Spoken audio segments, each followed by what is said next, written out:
Hi, I'm John White with HCEC-TV, and I'm here with another edition of HCS Spotlight, a program where we like to go around to the various schools and interview students or faculty or teams that have accomplished something really important recently. And today we are at Bluegrass Middle School, and the reason that we are here is because the quick recall team, most of which you see here, participated in the most recent Governor's Cup and had a lot of success in that. As you may remember, we interviewed James T. Alton's academic team a couple of weeks ago. They also did very well at Governor's Cup. So we thought we'd interview these young people here who actually were in our own Knowledge Masters competition a couple of months ago and won. They won that competition. Came in, actually beat James T. Alton for the championship of that game. So we thought we'd come here today and interview the team members and their coaches and find out a little bit about what Governor's Cup is and how they did. So I'm just going to have everyone introduce themselves, starting with Mr. Ramsey here, and then he can just pass the microphone down to the far end. I'm Ryan Ramsey. I'm a quick recall coach at Bluegrass Middle School. I also teach 6th grade math. I'm Melissa Goes. I teach 7th grade science. I coach quick recall, FPS. I've been a coach for 7 years now. I'm Joy Spencer. My name is Nathan, and I'm an 8th grader at Bluegrass Middle School. I'm Nathan Sanders, and I do language arts and social studies. I'm Liam Klaperik, and I mainly do math and quick recall. Okay, you guys can pass the microphone back down. So, I mentioned this is for Governor's Cup, and people might be watching who have no idea what Governor's Cup is. So can one of you coaches explain what Governor's Cup is?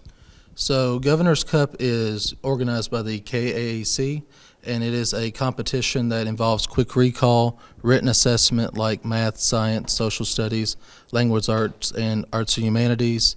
They also do written comp. So basically the kids have to test and they go through the district process. If they place there, then they move on to regions. And then if they do well there, then they go to the state competition that's usually held in Louisville, featuring the best teams in the state of Kentucky. And this was the regionals that you just participated in? This was districts. Oh, districts, I'm sorry. And regionals is tomorrow. Yes. That soon, okay. I'm sorry, I didn't realize that. I hope I'm not taking you away from planning anything. But, all right, and so if you, I guess, place at a certain level there, you advance on to state, is that how that works? Yes, the top 5 in the written assessments and the top 2 in quick recall and future problem solving. Great. Okay, well, good luck with that. Thank you. So I'd like to ask each individual member here, what your favorite subject is, although a couple of you already mentioned that, but what your favorite subject is, why it is, and then how you did in this most recent district competition. So we'll start with you. My favorite subject is arts and humanities. I like it because it's generally easy and it's more fun than the rest of the subjects. I like science. That's my favorite subject, and I placed 4th at district, and I like it because it's very diverse. I like language arts better than all of those subjects, and I placed 2nd at districts. My favorite subject is math because it's fairly simple to figure out what you need to do by just testing out the stuff. All right. So do all of you now advance on to the regionals tomorrow? Yes. And where is that going to be held at? East Hardin. Oh, okay, so not too far of a travel then. Right. Well, congratulations on that. How do you prepare for something like this, like a quick recall? Because you might have a math problem that you have to solve, or you might have a history question or something like that. How do you go about just studying for anything that could come up? And I think he wants to answer. I can answer this. Well, for my subjects, for math, yeah, you have to just memorize everything. For language arts and social studies and even arts and humanities, for half our stuff, we can read books or watch TV. It gives us a lot of the stuff.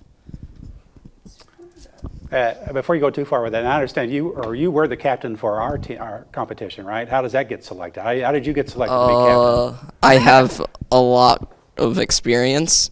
So I asked ahead of time if it was going to be okay for me to ask you guys some questions, okay? Just a few questions. You have no clue what they're going to be about. Just like if we were actually doing the competition we did a couple of months ago, okay? And as I mentioned earlier, a couple of weeks ago, we were at James T. Alden interviewing their quick recall team. I've got the same 5 questions that I asked them, and I'll tell you that they got 3 out of 5, okay? I got 1 out of 5, so if that tells you anything. So you guys, if you wouldn't mind, can you pass the microphone down to them? You can answer individually, or you can confer and then give an answer, but just give me one answer, okay? You ready? You excited? I know I am. All right. What is the loudest animal on Earth?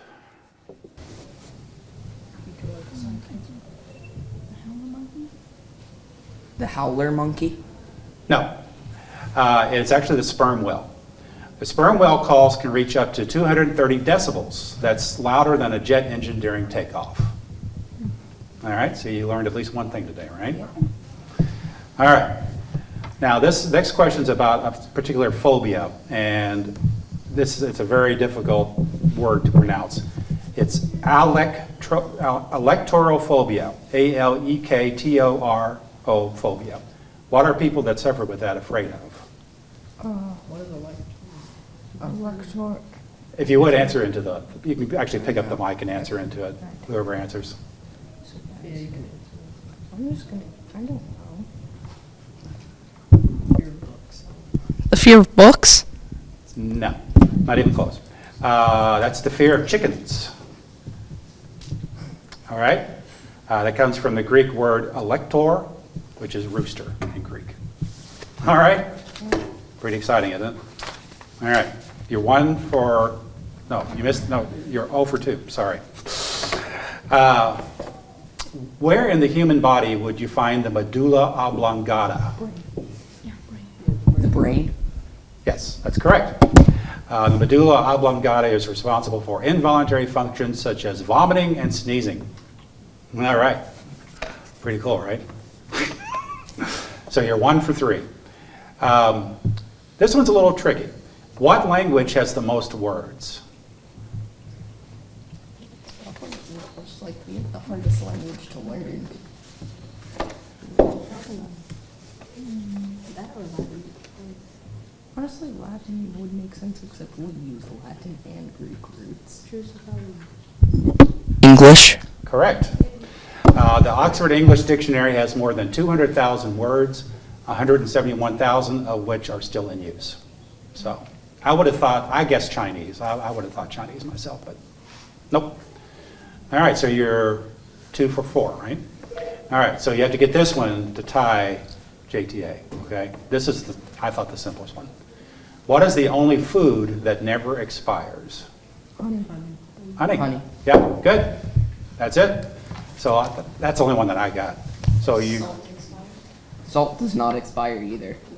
This is what it says for honey. If the honey is natural and properly sealed, it won't expire. That's due to the high sugar content, low pH, and the bee's nearly magical honey-making process. So, yep. So you're 3 for 5. You tied with them? I don't have a tiebreaker, though. Sorry.